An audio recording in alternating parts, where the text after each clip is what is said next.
In effect, Chirac Drill Talk, we back. Your boy, Chicago's underdog.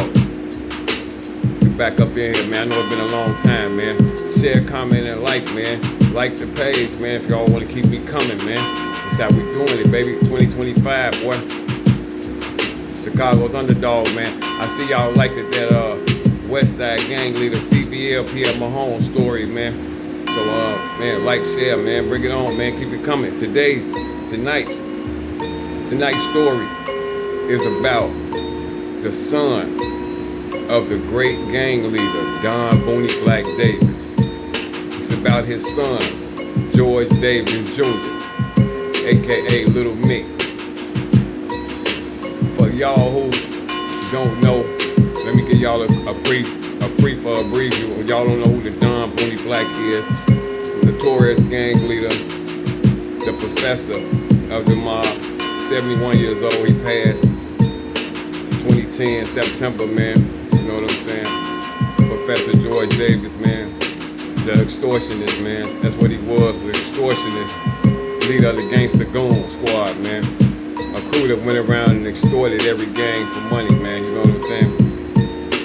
But this story is about his son, Lil Micky, George Davis Jr., man.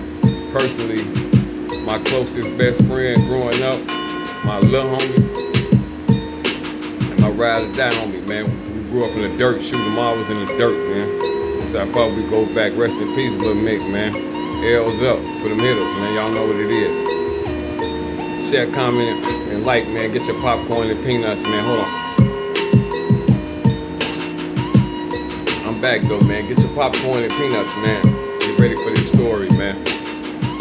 This is the story of Lil Mick, man. The Don son. Lil Mick, man. Lil Booney Black. It's the story of him, man. About him, man. Now check it out. Don Booney Black did 17 years in jail for some shit that had to do with stick up or whatever. Had something to do with the professor, man. You know, he had to do about, I'll be right back, y'all.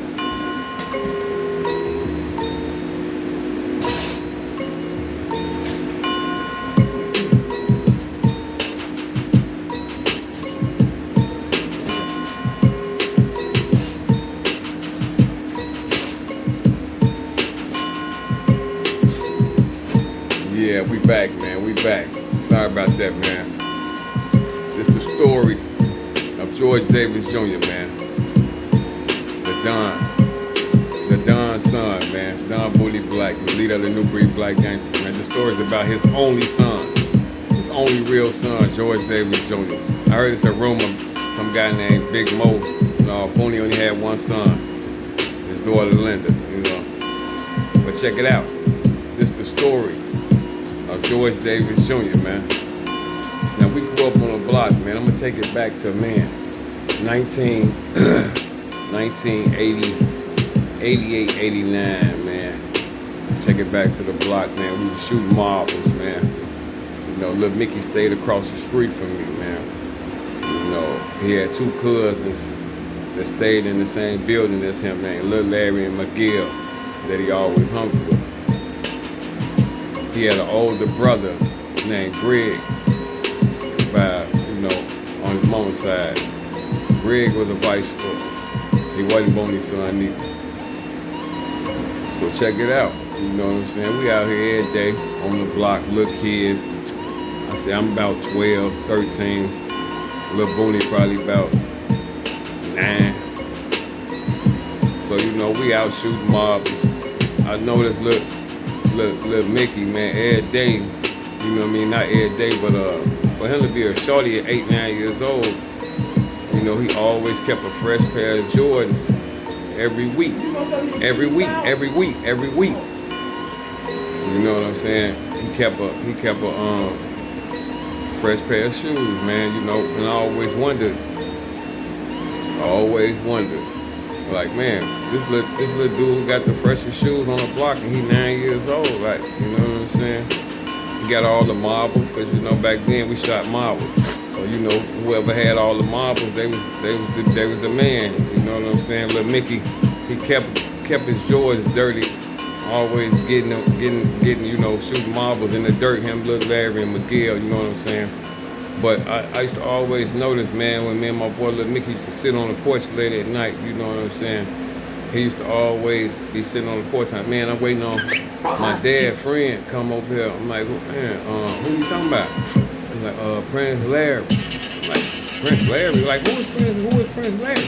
He said, man, it's my daddy friend, man. So he bring me joys over here every week when my dad locked up, you know what I'm saying? Because Little Micky never had met his dad until when he got out over the 17 years. So the old man used to make sure his people was out there taking care of his son real good, you know what I'm saying? So, indeed they did. I know the guy that he always called about Prince Larry, he always came over every weekend, man. Every weekend, and brought this man a fresh pair of shoes, fresh Jordans. I remember we sitting on the porch, Prince Larry used to pull up 3 cars deep, and Prince Larry was always in the middle car, and they used to be in some Sterlings. I didn't know who Prince Larry was at the time, because I was number about 13, you know what I'm saying? So Prince Larry come through every Friday, dropped Micky off the shores, you know what I'm saying? Micky was always a fighter too, you know, we always on the block fighting. He always had hands like his daddy. He the only little dude I knew that at 12, 13 could punch a 21-year-old nigga and knock him out, you know what I'm saying? He had them hands, you know what I'm saying? So also, man, you know, we used to sit on the porch late at night, and he used to collect calls to come through from his dad. You know what I'm saying? And he used to be on the porch talking to his dad. I was like, man, who you on the phone talking to? Look, Micky, like, man, that's my dad, man. I'm like, man, so dad, who your dad is, you know? Then he gave me the rundown.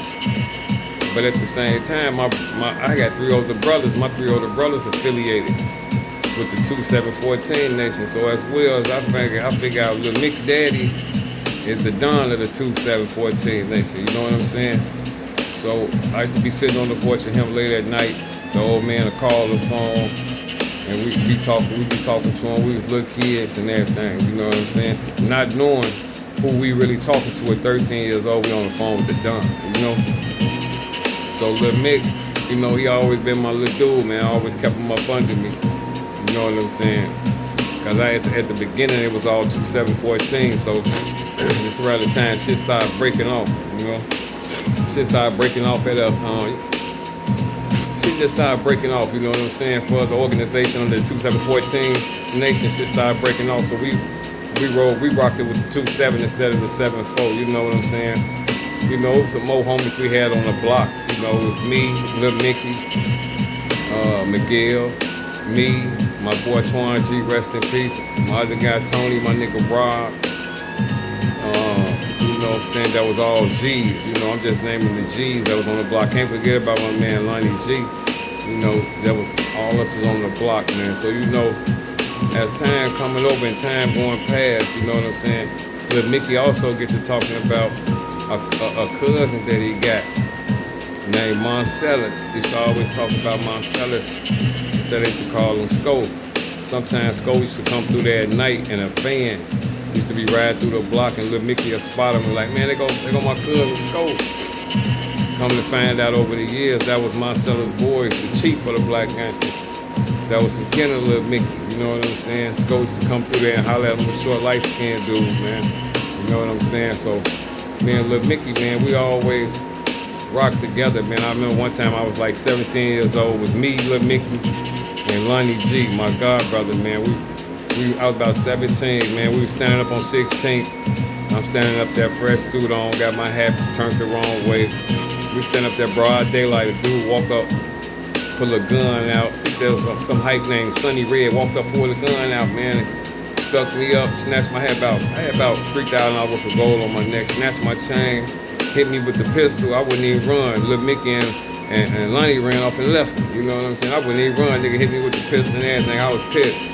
But you know, that's a whole nother story. So, you know what I'm saying? Little Micky got to coming up, man. He got to find out who his daddy was, hearing all these stories. You know what I'm saying? Also, PF Mahone is the other guy that I talk about in the HOODSTORY. PF used to have Little Micky on the block basically like the Deuce movie. You know how the Deuce movie, OG Bobby Johnson, he was in jail and his son was out there doing all the mischief. Well, basically that's how Pierre had Lil Micky. So word got back to Booney like, man, dude ain't out there helping your son, cause you know old man and Pierre knew each other too, and Pierre owed the old man some favors. You know what I'm saying? So the old man found out that his son out there sweeping leaves and cleaning up the block with the little lords, and that ain't what he was supposed to have been doing. You know what I'm saying? So I guess, you know, the word get back, come to find out that Booney and Minister Rico is cousins, but at the same time, Rico ain't got no control over this because Pierre ain't rocking with him. So the old man get to sending troops through there at Pierre, you know what I'm saying? Like, man, you know, look out for my motherfucker, look out for my son, man. You ain't doing what you said you was gonna do. You know what I'm saying? So Pierre always kind of had the new breeds on his ass anyway. You know what I'm saying? Behind that story. But as me and Lil Micky growing up, Lil Micky one day, he gets about 13, said, man, can you get me a 22? Can you get me a gun? And I'm like, bro, if I get you a gun, Lil Micky, and you do something with it, man, your father not gonna have my head, man. I don't think he understood, even at that altitude, kind of who his father really was. You know what I'm saying? So I had told him like, yeah, man, I'm gonna get you one, cause you know he knew that I had one. But I never got Lil Micky that gun, cause I knew that Lil Micky was gonna shoot somebody. You know what I'm saying? And I didn't want him to be in jail, and daddy come home and he be in jail, even though that's what happened. So, you know, I would never give it to him. I kept blowing him off. Every time he asked me about the gun, I kept blowing him off. Like, man, you don't need no gun, you 13. But I kept acting like I was gonna get it for him. So, a few years passed, man. I started dipping in and out of town, getting money, hustling. Lil Micky get to fucking with the wrong crowd, man. These some old bust-ass CBLs named Lonzo and Freno, them some old busters that he shouldn't even been hanging around, man. You know what I'm saying? Cause I remember one time, I had got into it with them busters, Lonzo and Freno, them, and I spent the block with my nigga Bone, and we finna up out the window and get the blowing, and Lil Micky standing over there with the ops, man.